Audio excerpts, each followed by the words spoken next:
Hello everyone, my name is Exelsius Maximus, this is ExMaximusTV, and today I bring you something special. I bring you a limited guide for Core Set 2019. This video will be divided in two parts, so this one will come out today and the next one will come out tomorrow. My hat is a little weird, maybe I need to buy a new one. And so for today we are going to talk about the top picks in every color, and tomorrow we'll talk about archetypes, so stay tuned.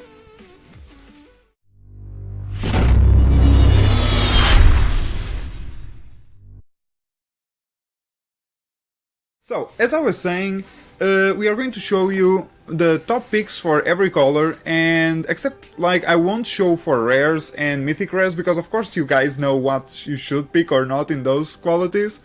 But what I'm going to talk about is mostly the commons and uncommons. That's where you have a lot of the meat of the drafting and sealed pool, so that's where we will go. So, for my first pick for white and commons, I chose Herald of Faith. It's a 5 mana 4/3 flying angel that whenever it attacks you gain 2 life, so it's not like really a lifelinker, but almost like a lifelinker.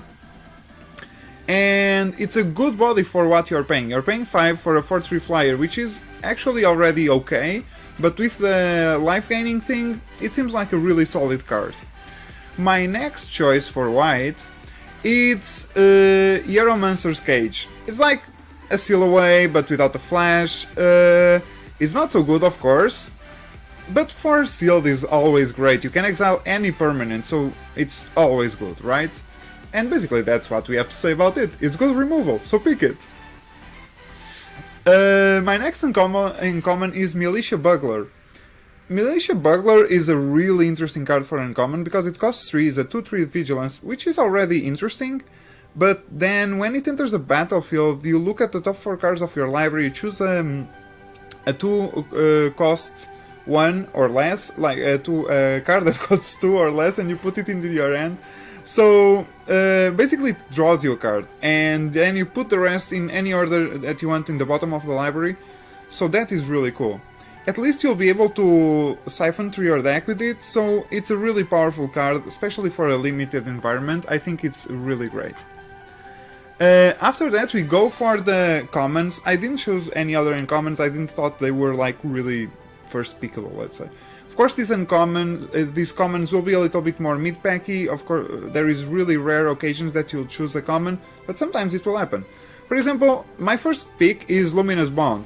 Luminous Bond is just a pacifism, basically is what it is. Everyone knows pacifism. It costs 1 more than pacifism.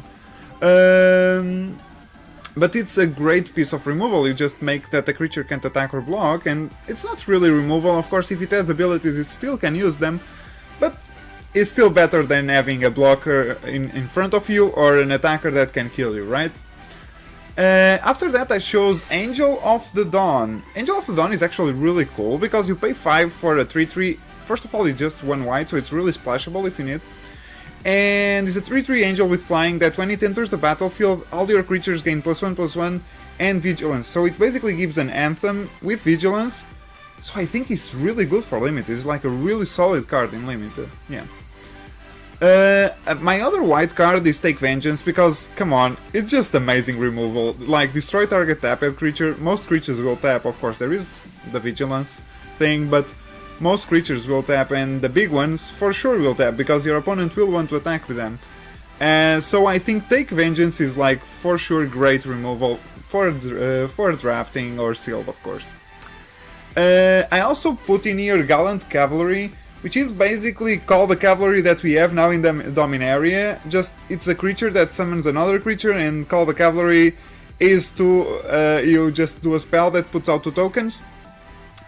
In a source is the same thing, and as Call the Cavalry is a great thing, is a great card to use because you're paying 4 for 2/2/2s, like it's 2 bodies, both with vigilance. So man, these are really solid.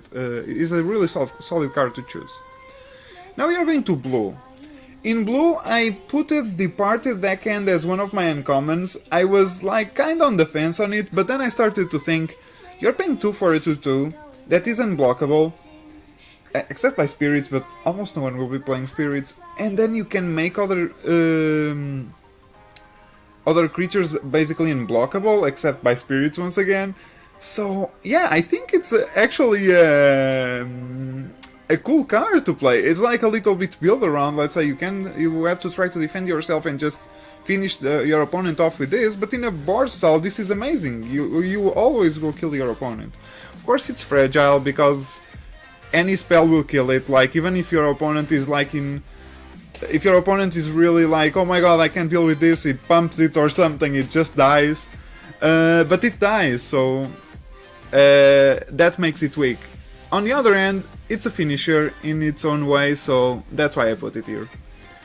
Then after that I put in Skilled Animator. Skilled Animator is actually a really cool card for me, because even though you have to be working with artifacts, it makes one artifact a 5/5. So basically if you have one of those 1-mana artifacts that are really just... There is a few, actually I put some in the list that are actually okay. And then, like a third turn, you have a 5/5 and a 1/3. If they don't kill this, that 5/5 will be a monster just smacking them really early. So I think this guy can be a really beatdown, a real beatdown. I think it's really cool. After that I put Exclusion Mage, because you pay 3 and basically you just unsummon a creature of your opponent and you get a 2/2. So, besides not having flash, of course if this would have flash, this would be like, oh my god, I can't even start to talk about it. But yeah, it's amazing, it's really an amazing creature. It will help you get rid of some enchantments in your opponent's creatures, because, like, you know, when they flicker they die, the enchantments go to the graveyard. So I think it's a really solid uncommon. My last, I think it's last, yeah, let's check. Yeah, my last uncommon is Horizon Scholar, which is the Sphinx that costs 4, it costs 6, but it's a 4/4 with flying, that's what I mean. And it has an Enter the Battlefield trigger that is Cry 2. We have one similar thing, right now it costs 5, is a 3/4 with flying, and that's Cry 2. I don't mind paying the 1 more for 1 more power, because having 4 on the sky is like a 5-turn clock, instead of like being a bigger turn clock for 5 times 3, like 15, so you would have attacked like 7 times instead of just 5 with it to kill your opponent in the air, so it's a big difference. And yeah, I think this is a really solid creature, guys, you should pick it for sure. Next we are going for the commons. My first common is actually Dwindle. I really like the art in here, the art of this card is top notch. And actually I think it's really cool, because you make your opponent creature just have no attack, and if he blocks with, like, he will most likely use it to block after that, because it can do that much more. It can't do, yeah, it can't do much more, that's what I mean. So yeah, it will just die, and so it's a blocker for 1 time. Even if it would be like a big fat butt creature, it won't last long, it will just block once. So yeah, it's solid removal in blue. Basically it's what it is, it's solid removal in blue, which is really good. My other pick after that was Omen Speaker, and you pay 2 for 1/3, so it's already a decent blocker thing, but it has Scry too, so it's like for a common that costs 2, I think this is actually kinda really good, man. I really like the card. With some, if you are going into the long-term game, this will help you a lot. I really enjoy the card, I think it's really good. My next pick is Haven Windmage, because, come on, we are paying 3 for a 2/2 flyer that whenever you cast an instant or sorcery, you'll get a +1/+1 until the end of turn in him, so it's like 1 or 2 spells, it becomes a 4/4, which is already really strong, and if you are pumping it or something with something else, it becomes a monster basically in the sky, so yeah, I really like this card. And last but not least, I think it's last actually, yeah, last but not least is Aviation Pioneer, which is the old lady with the Thopter thingy, and it costs 3, it's a 1/2 that summons a 1/1 flying artifact. It's a Thopter, you know. Right, so basically you are paying 3 for a 2/3 that part of it is in the sky, and there is also the part that this creature is divided in 2, so I like it. I really like it, because you are paying 3 for 2 bodies, one in the ground, another with evasion. The artifact will help you trigger some other artifact thing, needed triggers in a lot of other cards, so I think Aviation Pioneer is a really solid common pick, yeah. So now that we finished blue, let's go for black. Of course, black is next. And my first pick in here is the first mare that I picked is Plague Mare. Plague Mare for me it's really cool because you are paying 3 for a 2/2 that, by the way, can be blocked by white, so if your opponent is playing white it's always nice. And second, it gives -1/-1 for every opponent's creature. It's not every creature, is your opponent's creatures. So you do a fight, your opponent thinks, oh, I won this fight. Let's say you trade a little bit like little creatures for some a little bit bigger ones, and then after the fight you put the Plague Mare in and you kill your opponent's creatures. Or you do it the other way around, you put the Plague Mare in so that your opponent can't do anything in that fighting phase and you just swing in for his phase. I think this is a really, really good card, and it's a really good pick.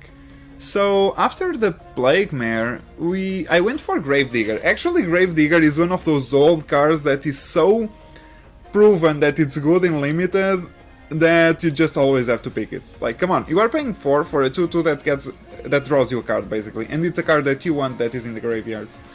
So I think Gravedigger is always a really good uncommon pick. And then, without any surprise for anyone, I think it's Murder. Murder is like just top removal. It's instant. Come on, it's just so good. Murder. I'm so glad that it's back. It's like one of the best removal pieces that you can have for drafting and just in general. So yeah, Murder is back, and it will be brutal. I think this is my last uncommon pick is Vampire Sovereign. It's a 3/4 for 5 mana with flying that when it enters the battlefield your opponent loses 3 life and you gain 3 life, and I think this creature is a monster, man. I really, really think this thing is a monster, because I wouldn't mind already paying the 5 mana for a 3/4 flyer in black, because it's a usual thing. Basically in black you always pay a little bit more for your creatures. And then it gets this amazing enter the battlefield trigger that will win you games, will make you get back into a game a lot of times. It's really nice, it's really good. It synergizes with some of the with one of the dual color creatures, the black and white one. So yeah, this creature has a lot of going for it, a lot of things going for it. It's really great. So then we go for my commons in black. I've started, actually in commons I chose a lot of them because I think there is a lot of good picks. Once again, they are not the top pick thing, they are like this middle ground thing. And one of them is Doom Dissenter? Yeah, Doom Dissenter. Doom Dissenter already came out in Amonkhet, if I'm not wrong. And it's a 1/1 human that costs 2, 1 black and 1 generic. For a 1/1 that says when it dies you get a 2/2 zombie. So it's like basically, once again, 2 bodies for 1 card and 3 power for 2 mana. So sign me up, yeah. So next one is Iron Blade. I really love this card. You are paying 3 for basically a removal spell that is also a creature that sometimes will kill your opponent's creatures and still stay in the board. It's a 3/2 with flash. This is really good, man. For 3 mana and at common, I think this is amazing. It's a really good pick. Next one is Sky March Bloodletter. I really like this card because the thing is you're paying 3 for a 2/2 flyer, which is already really good, by the way. And then it swings 1 life, and as you can see in black you have a lot of these life swings, and I think this will be kinda really strong in draft. Like, you don't have to attack a lot, with a few attacks and a few of these life swing things you win the game. And there is even one creature that I didn't put in here, that is something Neonate, and basically just tap him, pay something, and your opponent loses 1, you gain 1, so you'll be able to win games basically like that. But this is a conversation for the second part, which is the archetypes thing. But I'm really excited for black and white, by the way, if you didn't notice. Then next we have Strangling Spores. Strangling Spores are kinda removal is not the best, but it's instant, so it's really cool. You are paying 4 for a -3/-3 thing, which has two good things about it. It's like, first it destroys indestructible things, which I don't remember if there is a lot, but I don't think so. But second, it's like, once again, it's instant, so it's like, it's going to be a really good trade-off removal, and sometimes just you kill some creature outright and that's it. So I think it's a good, solid removal anyway. Talking about removal, yeah, black is like full. Just, I think the guys in the company just went like, yay, take all the removal you can get, and that's it. Yeah, and it's Lich's Caress. Lich's Caress is like a little bit more expensive. It's a sorcery, but just simply destroys any creature, and you gain 3 life. Which sometimes triggers once again with those creatures that want you to gain life, to do some shenanigans during the game. So yeah, this is good removal. So that was my last black card. Now we are going for red. In red, I will start with Lightning Strike, because, come on, it's Lightning Strike, come on, right? It's the thing is like 3 damage for 2, of course it's not Lightning Bolt, but of course you can't get that. So this is the next best thing that we are going to get. After that, without any doubt, is Volcanic Dragon. Volcanic Dragon is a beast. You're paying 6 for a 4/4 flyer, which is already okay, and then it has haste, which makes him so much more like this scary thing. It's a really scary creature. If you get like 2 of these, for example, your opponent will be in really big trouble, like really big trouble. Then my other uncommon is Siegebreaker Giant. It's a 6/3 for 5 with trample, which is already really cool actually. It's a really aggressive creature, of course it's easier to kill, but then you can pay 4 and target creature can't block this turn, so you can take away something from your opponent to block.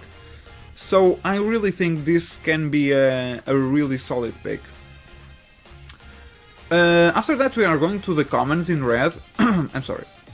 And my first pick is Electrify. Electrify is like 4 mana for 4 damage, but yeah man, it's like instant and it's removal, so you are always going to pick it mid-pack in there. Yeah, it's as simple as that. Not that much to say about this.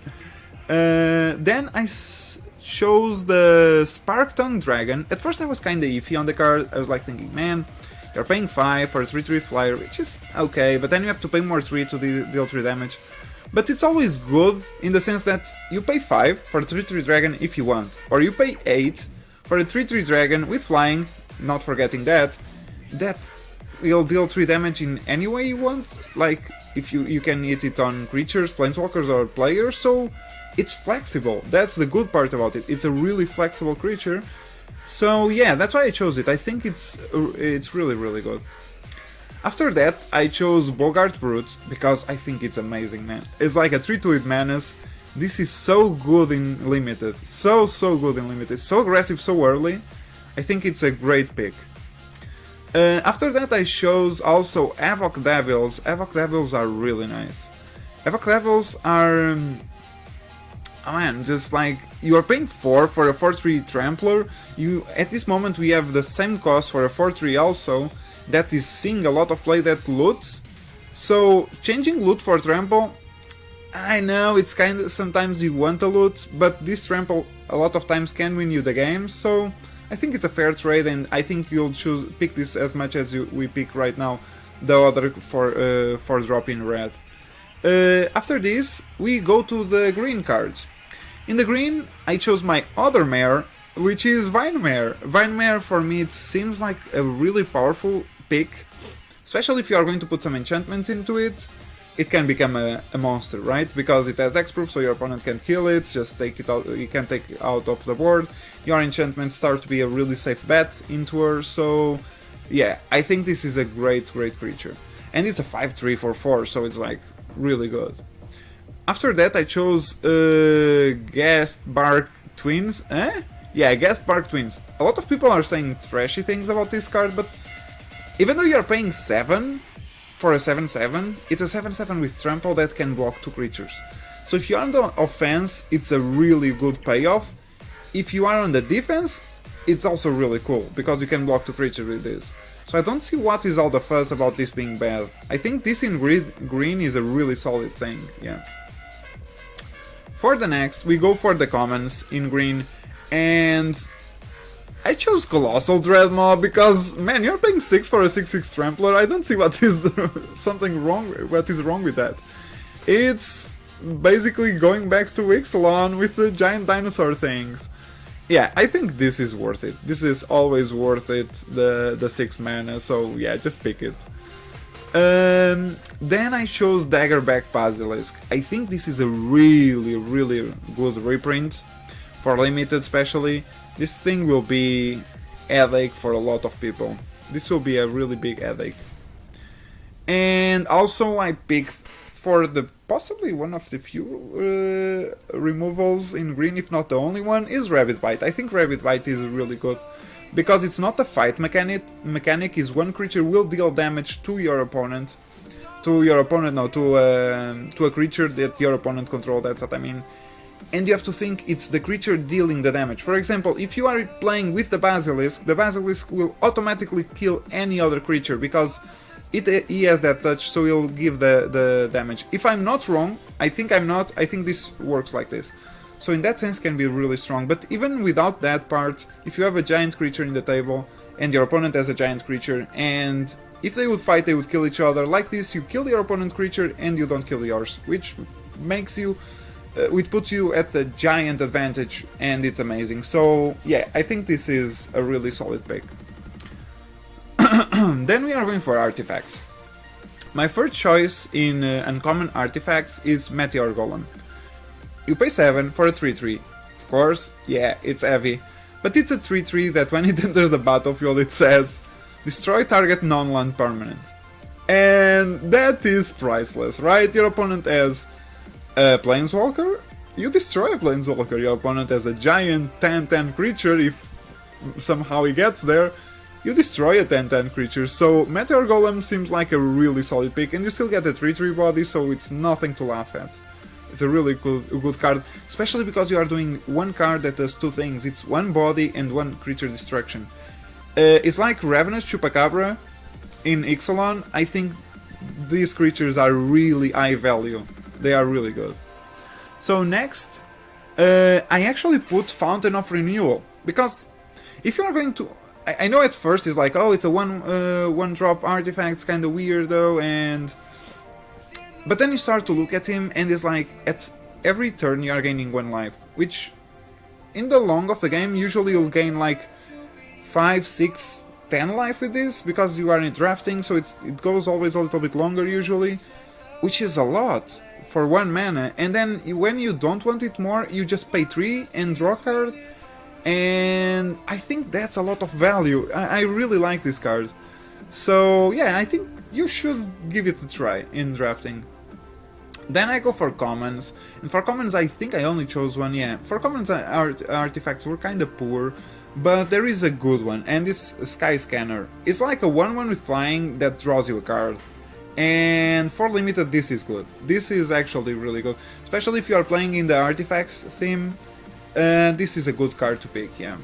So those are the artifacts, and there is all of those creatures that have 2 colors that are all uncommon, and I think almost every one of them is really good, but most of them kind of need a build around, except for 2, and those 2 are my picks for the best double colored creatures.